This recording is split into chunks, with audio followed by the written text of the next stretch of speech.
विवाह आपकी बिगड़ी हुई औलाद को सुधारने की स्कीम नहीं है जो आप कहते हैं कि विवाह के बाद अपने आप सुधर जाएगी।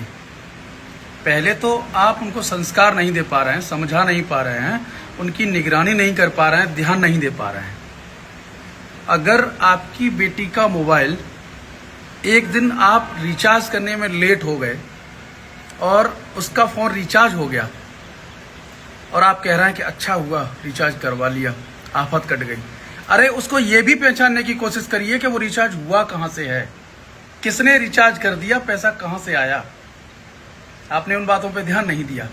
जब बात बिगड़ जाती है फिर आप अपनी इज्जत का सवाल देखकर और जल्दबाजी में कोई ठीक ठाक सा शुद्ध लड़का ढूंढकर उसकी शादी कर देते हैं, फिर उसका जीवन तबाह हो जाता है। तो शादी 7 जन्मों का बंधन था, आज आपने 7 महीने भी नहीं चलने दे रहे हैं इनको और तलाक पे गाड़ी पहुंच जाती है। तो ये माँ बाप का दायित्व है कि इतनी जल्दबाजी न करें, पहले इनको सुधारें। और अगर नहीं सुधार में आ रहे हैं बच्चे आपके, तो जहां वो लटकना चाहते हैं फेंक दीजिए, उनको जाने दीजिए। किसी दूसरे का घर बर्बाद मत करिए।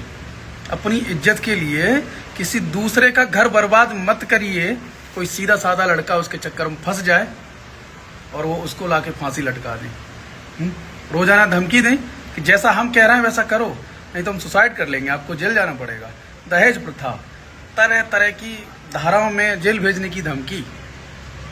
और लड़कों की भी इतनी कमी है कि कभी भी जल्दबाजी की शादी आती है और कहते हैं कि लड़की अच्छी है, रिश्तेदार आपके कहते हैं लड़की अच्छी है, शादी कर लो आप, और आप उनके जाल में फंस कर 2 दिन में ही शादी कर लेते हैं, 1 हफ्ते में शादी कर लेते हैं।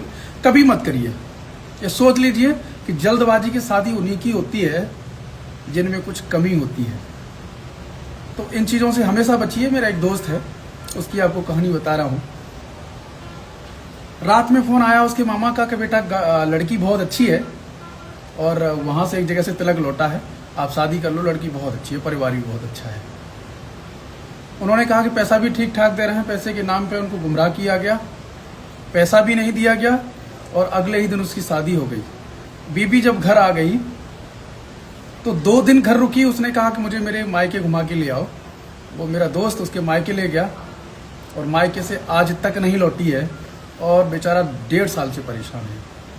तो इन चीज़ों पे गौर करिए कि आप अपनी आफत किसी दूसरे पे मत टालिए, जिसके दूसरे का घर बर्बाद हो।